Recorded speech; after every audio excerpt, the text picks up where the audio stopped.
When you stop trying to be original, you become unmistakable. You become original. You become yourself. So, what I want to talk about today is basically my story, the process of awakening that I have experienced and learned over years and years of seeking the truth and searching for purpose and meaning and truth. And it all started whenever I questioned Christianity. I was probably 15, 16 years old. I remember arguing with my mom, like, Mom, how can I believe that this guy Jesus died for my sins? What does that even mean? Like, and then what if I choose not to believe it? Do I go to hell? That doesn't seem fair. And so that's where it started, was this I needed the answer to this thing of justice within me. Like, it didn't seem fair that God was going to send me to an eternal hell. And why would there even be an eternal place? And I don't know if reincarnation is real, or what happens after death, but I was just like, there's no way I'm going to go burn somewhere because I just couldn't seem to trust in this Jesus guy. And then even so, God created me this way, to be this introspective, to be this curious. So I knew there was something more than what I was just being told in the church. And so that led me on this journey of, reading books. And I came to this conclusion of, like, okay, Jesus taught some wise things. The Bible has some truth in it, like these things that he was teaching. But I was always looking for the metaphor and everything he would say. I was like, what's the deeper meaning here? Watching endless YouTube videos on different interpretations of the Bible. And it was, Jesus was a wise guy. I actually saw this thing today, a video talking about something that Carl Jung wrote about his interpretation of the Bible, being that Jesus was the personification of God doing shadow work. I was like, what a crazy concept, that in the Old Testament, God was like impulsive and just kind of like contradicting and like very harsh and rash. And then Jesus coming to earth as God in the flesh, doing the shadow work of the divine, as if like God had to integrate his own self. And it was like, that's crazy. That's kind of artistic. That's kind of creative, if that is what that's all about. And then Jesus, talking a lot about psychology and this sort of like his process of becoming enlightened, and whatever you want to call it, enlightenment. There's so many terms for all these things. There's so many terms for God. There's so many terms for the divine, the universe, the Tao, and then every religion. And so on this journey, that's what I started to think about, was like, what if I sat down at a table with a Indian and a Muslim and this person, all these different religions, and I would love all of them. That's what I would say. Anybody I would have this conversation with, this debate with, I'd be like, I would love every one of them. So how are you going to ask me to choose one? And so ultimately I was kind of like, you know what? I think all paths lead to the same God. I think what we're all trying to do is find the same thing, right? And so this kind of lit the spark and a big realization that, oh shoot, we're actually all very similar. We're all actually looking for the same thing. And that was like one of the big openings into my mind of this journey, that really just gave me empathy for a lot of people and gave me a better understanding of the world that we live in, and that we're all sort of similar. And then also at like 16 years old, I took LSD and did shrooms a couple times, and so had those psychedelic experiences, and then don't need that anymore. Ultimately, I don't know where I'm at with that, but I don't need it for now. And it's been a crazy journey.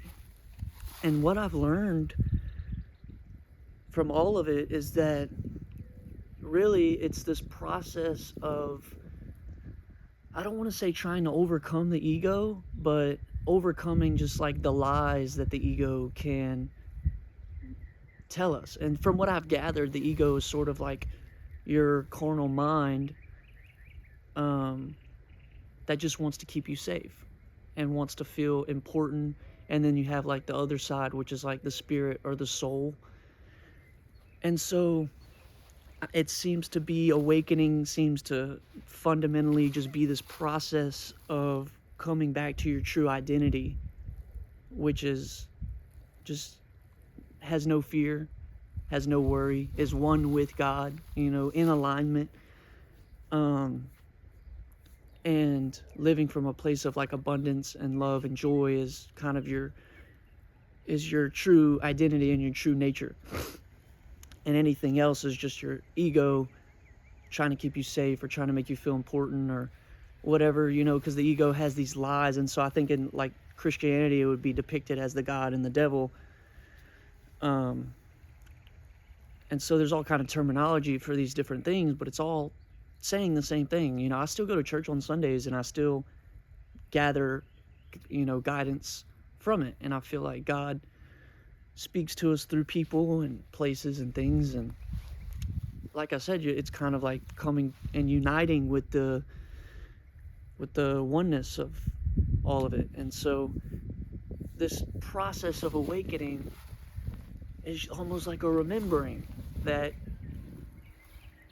it's all just a game. I was listening to Alan Watts since the 9th grade. I would ride on the bus, listen to Alan Watts, not even know what the hell he's talking about for hours, and just try to understand what he's saying. And one thing that I remember him talking about a lot is like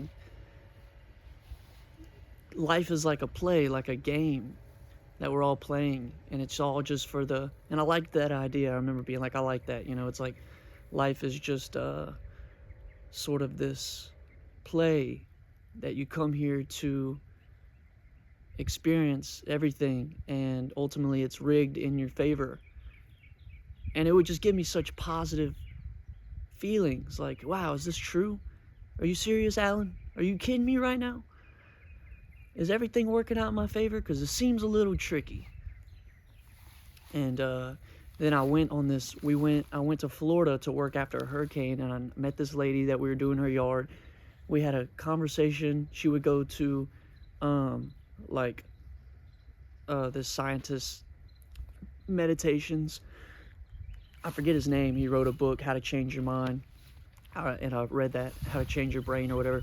And so we talked about God and this whole thing, and she gave me this book called Infinite Possibilities by Mike Dooley. And that was another big pivotal moment for me of just like pure positive encouragement and eye-opening perspective. Like, it was just, the whole book was just talking about how all the cards are stacked in your favor. Like, life is exactly how it should be. You're one with God, and anything else that denies that is just your brain lying to you. And so yeah, it's almost like we're always, I don't know if the battle ever ends. I don't know if there truly is awakening that is actually like it's no like big moment where you like awaken. It's like this, just the understanding of how it all works, I guess, is being awake. You know, you're no longer asleep to what's going on. And so, you know, you're never stop trying to improve, but you just understand that every opportunity to improve or every challenge and obstacle is not that serious, you know, and you're going to be okay and you're going to be safe because you are guided by this divine energy that is within everything. And so I think that leads me to this next point, that I kind of realized that awakening is sort of, it doesn't even exist. It's not even a thing. Because if awakening by definition is just the remembering that you were already awake, you know, there was never anything wrong with you, you're already perfect, everything is as it should be, then that's just saying like awakening isn't even a thing. But it is a thing, because that is a real process of kind of remembering. So But when it happens, it's no like big like, oh wow, now I'm gonna get all the money and fame and success and everything I've ever wanted, and or it's not gonna be this moment of like I don't need any of that stuff. You know, you still have your ego, it still exists, and you're still here on earth, and you are here to enjoy the material things. And so you could be fully awakened and still want to get rich or famous or whatever it is. You know, I mean, we're here to kind of just play, is what I came to the conclusion of. And so that was sort of the next big thing. I started really liking the idea of being an artist, and I think that I've just love to be creative, and I think that anybody who kind of goes through this journey ends up becoming creative. And so I like to see myself and everyone as an artist, whether we realize it or not. We are all just creating, and once you get this divine spark and this energy, and you're living life on this path of you know, coming into fullness and wholeness, art just has to be an essential part of it. I mean, we are creators ourselves, you know, like we should be creating things, either with material things or words or paint or, you know, whatever. I think we should be creating. And so I've always loved music, and I love hearing the stories of artists, and like Rick Rubin or whatever his name is, listening to that guy. And so, you know, I kind of dove into that whole thing of like, what makes you an artist? What makes you a good artist? Because that's such a spiritual thing to me. It's such an elusive thing to me. There's no like structure behind being an artist. That seems to be the one avenue of life where it's just like a free-for-all. You know, you've got people making millions of dollars because they're like flopping around on the floor in paint at these art centers. It's like, what's going on? This is like a lawless land of opportunity. And so, you know, it's like, what gives some, you know, where do ideas come from? Where does this creative spark? Is awakening a connection to being really creative? Is this process of awakening an essential thing for being creative and being an artist? And so that's what I was trying to understand and figure out. And, yeah, you know, just expressing what's inside of you almost seems to be a byfactor of the process of awakening. You just kind of want to express yourself. You kind of get more energy, and once you get these insights and the joy that and the abundance that comes with kind of living from a place of peace, you just want to do something with it, and you want to express it some way. And so that seems to be a natural occurrence, is just you start creating things. Because that energy, if not, the energy can, I feel like, go into negative things, which that could be a whole nother topic of conversation. But you can self-destruct. So art can be a great outlet for, you know, life. The hardships that we do go through, no matter how awakened or enlightened you think you are, it doesn't take away the challenges and obstacles that we face in life. That doesn't go away. If anything, they become more real. You notice them even more, and now you have the responsibility of facing them head on. Taking responsibility is a huge part of awakening. Responsibility that you are in control, and you are, you know, a co-creator with God. And so you have the responsibility of setting the intention and taking action. And, you know, with the understanding that everything's going to work out, you have to do your part to make that work. And so, you know, art can be such a channel for negative emotions. It can be an outlet to relax. It can be your whole entire job. It can be how you make a living. And art seems to always come from this place of spiritual essence, something that needs to come out, needs to be expressed. And Rick Rubin's really good at talking about this stuff. I love it. I love listening to him. And so that was one thing that I came to in my journey, was like, man, I want to be an artist. I don't make the time for it right now, but at some point I want to learn the guitar and sing. And get really good at it, and maybe even exploring painting and, filming and editing and doing stuff like this. There's just so many things I want to do. Um, yeah, yeah. I don't know how somebody could live life without wanting to create something beautiful, you know? And so, I don't know, man.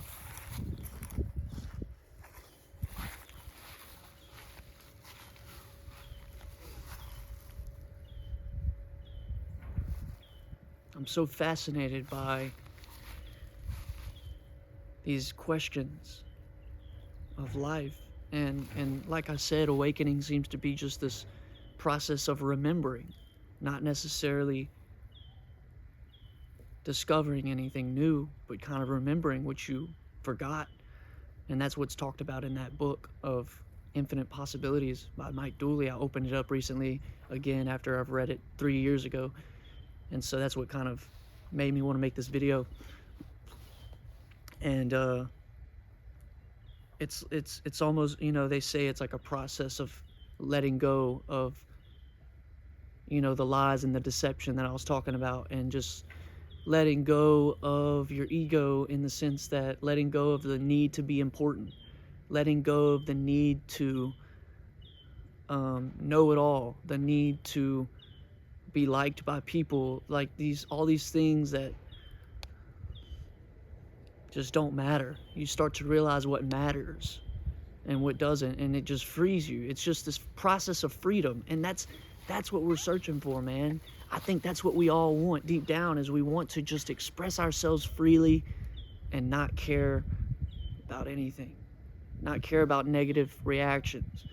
We want to live from our authentic selves and be able to be in the world. And that can be hard because you got to make money, and sometimes you feel like pressure to wear a certain persona to maintain the job you have. And I can understand that. That's why I work for myself doing landscaping, just because I almost couldn't bear working a 9-to-5 anymore. I felt trapped. I felt like I was going insane.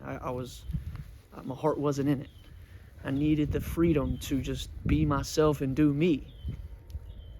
And yeah, man, but we're all the same. We're all looking for the same thing. We're all searching for the same thing.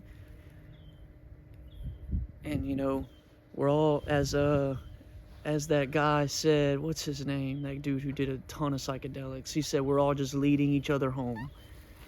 And that seems to be the case, because we're all looking for the same thing. We all just want to be happy, healthy, and wise. And so I think one major thing that seems to be a positive thing that comes with this process of awakening or maturing is just your cup kind of fills up and overflows to where you can start actually helping people, instead of living in victim mentality of, oh, poor me. You can kind of flip that role and be like, oh wow, I'm actually abundant, like I'm actually taken care of. I can start to help people around me and share myself, because it's not about me anymore. I'm taken care of. And that's where abundance really starts to happen, and you can start sharing your thoughts and helping people, and helping people in your life. And as God blesses you with financially and whatever else, you can just continue to help more and more. And it's just getting rid of that ego that feels like I gotta have all the money, I gotta have everything, it's all about me. And just kind of flipping that script and taking yourself out of the picture and losing yourself in this play, and not taking everything so seriously. And all these things that are tying together in my mind right now, it just, they say that there's no words to describe the divine, like this awakening. Like, there's no words that the human language has to possibly explain the fullness. Like, I could talk forever and ever trying to explain this thing that's just, it is what it is. And so there you go. That's what it is to be awakened. It's a real thing, but it's not. It's completely imaginary and completely doesn't exist. You're already awake right now, once you realize it. You know, once you realize that you're whole right now, you don't need anything outside of you to be complete. You are it right now. Right now, once you start acting on that in real time and thinking the thoughts that align with that way of being, then your life starts to show it. And your external reality, they say, as above, so within. And so that was one of the things at the beginning of my journey that I tried to understand was, what does that mean? As above, so below. Meaning at whatever's in your mind is manifesting into your reality. That's kind of part of the whole enlightenment thing, is understanding that your thoughts are creating reality, and that's the responsibility you have, is to maintain your thoughts and control your thoughts and align them with the reality that you want. And it feels uncomfortable at first, right? Because right now you're fearful and you feel like you're living in lack, and so you have to flip that script that you're telling yourself, and you got to repeatedly do it and then take the actions that align with that. So, you know, if you want to make more money, you have to stop being so frugal and start spending a little more, and it kind of tells your brain like, oh, I'm abundant. And then you give somebody some money and help them out, and that just further gives your brain evidence to support this belief that you are abundant. And so that's what it's all about, is your belief system. What do you believe? And so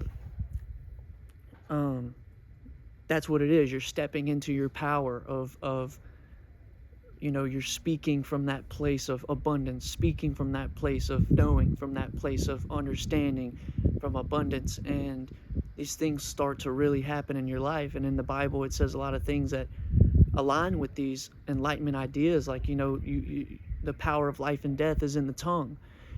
And just a lot of things that Jesus says, man. It's actually really cool. I might make a video talking, you know, explaining all these different things that he says and how they apply in practical terms. But yeah, man, just aligning with the truth, seeking you shall find. You know, keep seeking, keep looking for it, and you will find it, and you will come to understand these things. And it's fun. It's a journey. Life is one big journey coming back to who you really are. And I'm so far from my potential, but yet I'm not. I'm here right now. You know, I got a lot of stuff to work on and a lot of ways to mature, but in this moment, I'm whole and complete. And so I just want to share that with people. All right, that's it, guys. Thanks for listening to my story and my thoughts. And if you like this video, then comment and subscribe, and hit that thumbs up button. And I will be making some more, because this is fun. So have a good one. Have a blessed day. All right.